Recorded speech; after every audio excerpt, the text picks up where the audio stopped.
is Björn Jonsson. I'm a senior producer here at DICE. I'm also heading up the operations team who works on all the different post-launch content for our games. We are really excited about Battlefield 3 Premium. Not only will you get early access to our upcoming expansion packs, you will also get access to more advanced online features, unique in-game content, as well as taking part in exclusive events that we will run throughout this program. And with these exclusive videos, we'd like to give you more of an inside look at what Premium is all about.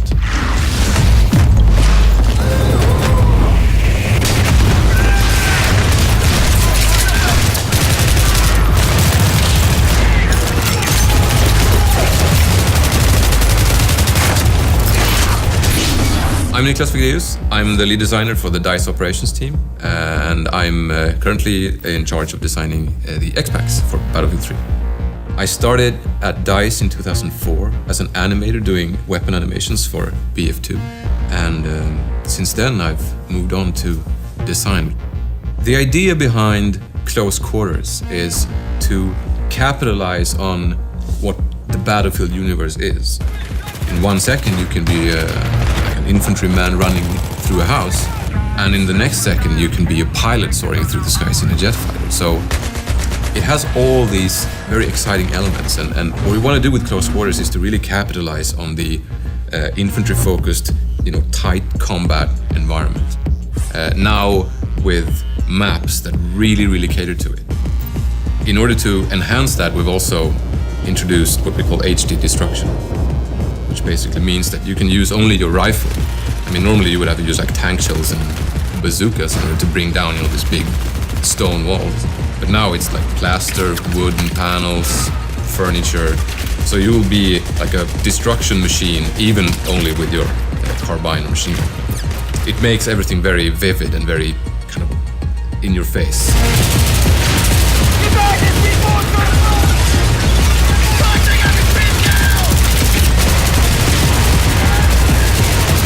In Battlefield 3 Close Quarters, you get 4 new maps, all focused on the indoor battlefield and the close quarters experience. You also get 10 new assignments, which will allow you to unlock 10 new weapons. And finally, you get 2 new game modes, Conquest Domination and Gunmaster.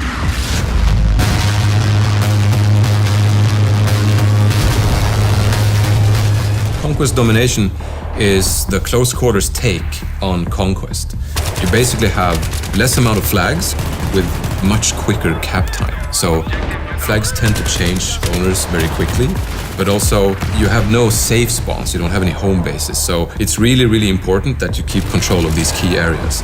And I think squad play is the key factor in achieving victory in Conquest Domination, because it's really important to really maintain control of these areas, because you have no other safe zone, you just need to do that.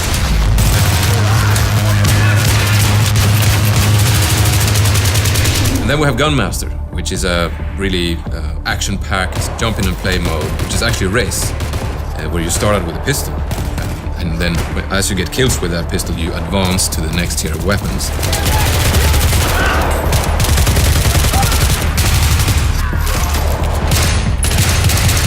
In order to win the mode, you need to go through the powerful weapons and ultimately win by getting a knife kill in the end.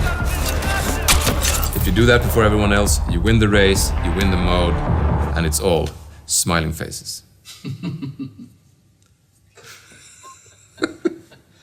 All smiling faces or one smiling? It's actually true, there's only one smiling face, and then there's like 15 frowns, but hey, it's all smiling faces, it's a fun mode.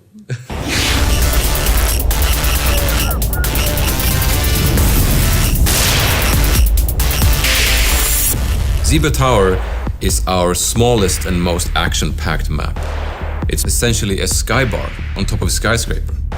It's based around the classic kind of horseshoe-shaped design that many Battlefield players know from Wake Island, but now in this condensed form, you can use that middle space to really flank the enemy, which is really exciting, especially since you have the 2-floor setup as well, so you can actually use the staircases to come up behind people who are guarding like the top floor. And we have some good sniping spots there. For example, you can have a good defensive position on top of the swimming pool area. That's a pro tip right there. It also has a lot of corridors and rooms with very thin walls. So what you can do is open up flanking routes by just actually shooting big holes in the walls. So you really need to find your spots if you're trying to play defensively. And if you're on the offense, you need to move very quickly because it's a small map, it's a lot of circulation, a lot of action, so movement is key.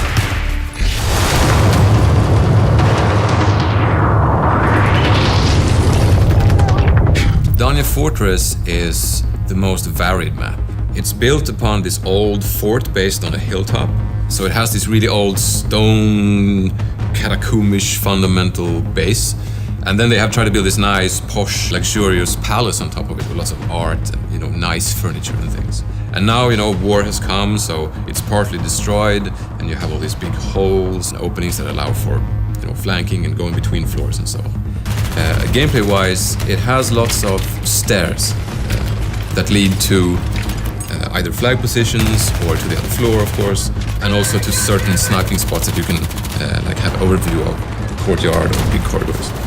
So I think the best tactic to employ on Dania Fortress is to use really proper squad play in order to defend the key locations, like the big entrance room, cellar. They have all kinds of entrances, so protecting them needs more people, so a good squad will really be able to lock one of those down, and that's what's going to achieve victory.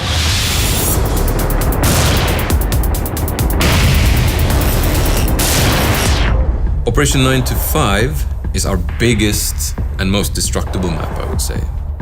It is essentially an office with the cubicles and the desks and the cafeteria and the bathrooms, and they're all not very sturdy. So there's lots and lots of destruction. You will see someone on the other edge of the office, and he's partly covered by, the cubicles and the furniture, but you will just shoot through that and start putting, downrange fire on them. So it's still close quarters, but it features the longest ranges in the expansion pack, and it makes it really interesting. And I think on Operation 9 to 5 you see the most kind of varied weaponry being used. And also, it has a garage that goes kind of underneath the whole complex where, the former employees had all their cars. So you can use the garage as a traveling hub, if you will. You can go up that fire escape or through that staircase and end up on the other side of the map. So you really need to mind those extra exits when you play Operation 9 to 5.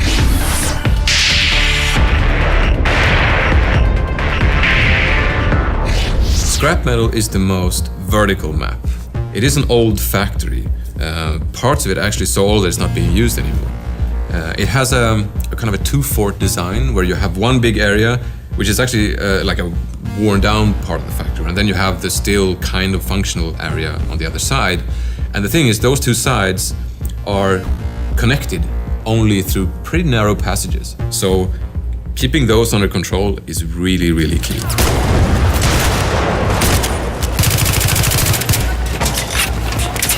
In order to protect those entrances, you need to control those while staying in control of your rooftop, because that's another entrance point, and that's very open and long range, so you're going to see a lot of snipers covering those rooftops.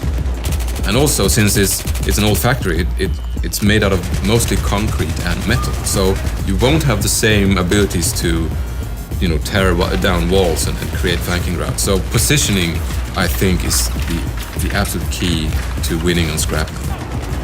It's very exciting when you have control of one side and you're trying to figure out how to assault the enemy on the other side. And I think that's a very exciting proposition that comes with Scrap Metal.